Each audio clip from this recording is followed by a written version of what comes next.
Hi everyone, Sid here back in the bathroom ready for another shaving rant. Sorry for the lack of video releases. It's been about 3 weeks since the last one, and I wish I could promise that it would pick up, but I can't make any promises just yet. But I'm glad to be back. And basically today's topic, I had an altercation with my brother on Sunday, and after reflection, I figured there were some nuggets of wisdom in there that I'm going to share with you. But first, I want to share today's lather, which will be tangerine grapefruit soap, to which I will be adding lavender and lemon. And the aftershave will be Kistna from the Body Shop. So, before I get into it, I'm like, in retrospect, I'm kind of glad that I didn't release this video sooner, because I took some extra time and ended up cutting out a lot of things that I probably would have left in had I released this quicker. The stuff I cut out isn't really relevant to anyone who wasn't there. So I really want to make sure to make this as sensitive as possible and yet share what I learned, because I think that it's valuable, because it brings up something that I didn't mention last time. And another thing that I want to mention, just to make it clear that I'm not like talking from some high horse of holiness, I was actually passive aggressive with someone myself since recording the last video. So you know, I'm human too, and sadly, the way most of us grow up, when you're annoyed or angry at someone, passive aggression is kind of the go-to strategy, unfortunately. But lo and behold, what I will do before going into the story is, for those of you who didn't watch my last video and don't feel like watching it and coming back, I'm just going to give the quick definition of passive aggression, which is you say or do something that is likely to elicit a response, and then you reject that response. It's really that simple. So, something that is relevant to Sunday was the context. So, my parents were hosting a barbecue, and my brother was actually the grill master that day. He, cooked all the food, and what he was doing is the food that he had prepared, he put them into aluminum foil packets and put them in the oven that was like on really low temperature just to keep it warm. And what happened was some of the guests wanted to leave early, 4 of them. And my mom said, when she mentioned that, like, these 4 people are leaving, I'd like to serve them food before they leave. And I said, sure, I'll do that. I'll take care of that. And so yeah, I set up 4 plates, 4 sets of silverware. And I opened up the oven where the cooked food was, and what I did was, first of all, there's something that I want to mention. It was really hot in the house. Like Sunday, for those of you who live in the Montreal area, between the rain showers, it was a pretty hot and sticky day in general. It wasn't that bad, but in the house it was particularly bad. And I actually raised the issue of how hot it was as soon as I walked in. But the reason why the AC wasn't turned on isn't very relevant either. So I will just lather up my mouth, and I'll continue with this story. Be right back. Wow, that was fast. So I set up the silverware and the plates and everything for these people who were leaving. And I start opening packs that my brother had put in the oven, and all I was falling upon was ribs. I opened like 4 or 5 of them, and all I saw was ribs, to the point where I went outside and asked him, for the purpose of this video, let's call my brother Tyrone. So I said, hey Tyrone, what did you cook? Did you cook anything besides ribs? And that's when he told me that there were actually 2 kinds of ribs, and some chicken breasts and chicken skewers and things like that. So what I did was I opened another pack, and it was ribs again. And basically at that point, the guests were already eating, the ones who were leaving early. And I had noticed the packs that I opened had two different kinds of ribs in them. And I figured, you know what? They're already eating. They look happy. I'm fucking hot. I'm gonna sit down in front of this fan for a while. So I sit down, and I was so comfortable in front of that fan that as soon as I plopped down, it was gonna take a lot to get me up from that seat. To the point where I was hungry myself, but my desire to stay cool was completely dominating my desire to eat, so I was just sitting there. And eventually, my brother comes out of the kitchen and asks me what I'm doing sitting on the living room couch with all these unopened packs of food in the oven. And, you know, not seeing very far, I just tell him the immediate truth, which was I was hot. And then he says, oh, that's fine. Just stay there. I'll open the, just keep sitting there. I'll open the other packs and serve the rest of the food. Because other guests were eating. Basically everyone was eating except me at that point. Now, those of you who watched my last video will notice that this is kind of textbook passive aggression. It's very similar to the movie example I used in the last video. Okay? This is a good point to shut up and lather up my mouth a bit. I'll be right back.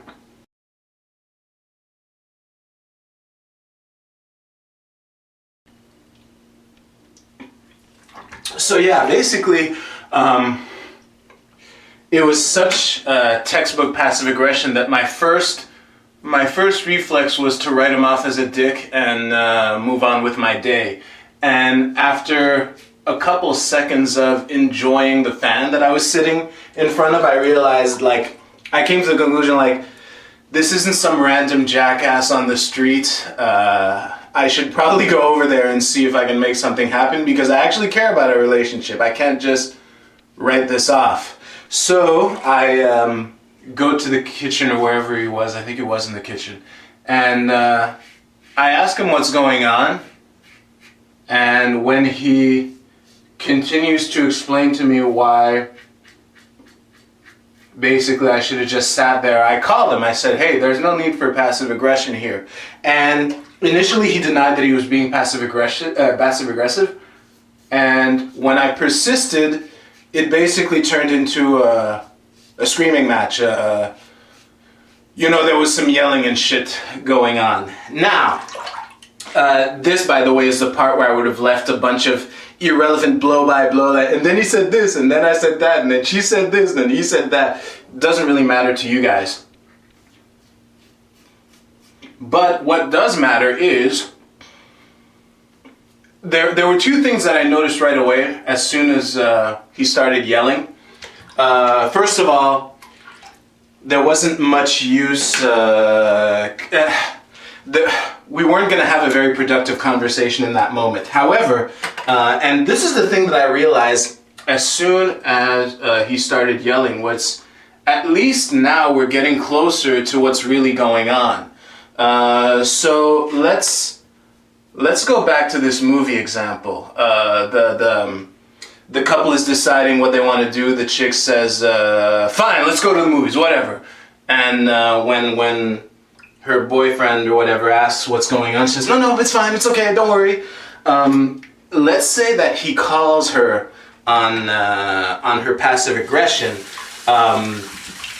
and she starts screaming something like, we never do what I want to do. Now, the truth content of that statement is irrelevant in the moment. What matters is, like, they could have done something she wanted to do that morning. But what's really important to keep in mind is that at least the things that she's screaming about are closer to her truth. It's instead of, basically my point is that her screaming, we never do what I want to do, is more productive than this, no, don't worry about it, I'm fine, which is a complete lie, you know? So, That's the thing. It's a possibility that I forgot to mention in my last video, which is it's like passive aggression is kind of like this Trojan horse where you're trying to sneak one past the goalie, and when you call the person on it, it's kind of like someone at the gates of Troy opening the trap door and seeing all those soldiers inside. And then the soldiers basically have two options. You either go back to where you came from or you attack right there. So when you call someone on their passive aggression, the aggression that was hidden, it either dissolves into nothingness through constructive, productive, curious conversation, or it rises to the surface and you have an all-out argument, which I realized on Sunday is still better than if you don't call the person on it at all. And again, all of this assumes that you care about the relationship, because and that's the funny thing. Like when we were done with the argument, and it's not like we have any ill will towards each other. Like, we were looking each other in the eye, we were talking to each other later on that night. It's not a handful of ribs that's going to keep me from his deathbed or anything. But the bottom line is, when I was back on the couch in front of the fan, I realized how I actually did drop the ball. Because when you're at a party and you see 4 people eating at the dinner table, it's kind of safe to assume that dinner is served. And had I taken a bit more time to think that through, I would have taken more time to open all the packages and, serve more food to more people than the 4 that I had initially set out to feed. And the ironic part of that is that had I not called Tyrone on his passive aggression, I never would have given his comment a second thought. I either would have continued with my initial reaction, which is write him off as a dick, move on with my day, or I would have sat there with this uneasy feeling of, oh my God, he told me to stay there, but he's clearly angry, maybe I should go there, but he told me to sit there, and oh my God, what do I do? And that's kind of the goal in the moment when you throw out a passive aggressive comment, is to cause some kind of inner turmoil or overall negative feeling. And that's what I wanted to point out, is that sometimes when you call someone on their passive aggression, one of the results that I forgot about last time will be an all-out argument. And I just wanted to point out that if that argument happens, it's still better than not calling the person on their passive aggression, because at least you're closer to talking about what's really going on, as opposed to letting this uneasy cloud of uneasy feelings linger where it is, and all of a sudden you wake up in the morning in Troy and all the women and children are dead. I guess that was dramatic. Anyway, I just wanted to point that out, so that'll be it for this video. I think I could probably do a whole series on passive aggression. It's such a common tactic in today's society, unfortunately. But for now, I will leave you with that. Hopefully the next video will be very soon. Thank you very much for watching. Please like and share. Leave comments under this video if you have anything to add. And you can please subscribe to me on YouTube. I would so much adore that. And you can find links to my Twitter and my Tumblr accounts under this video as well. So that'll be it for today. I hope the next video will be very soon. I think it will. I guess I've said goodbye enough times right now. You take care. Love you.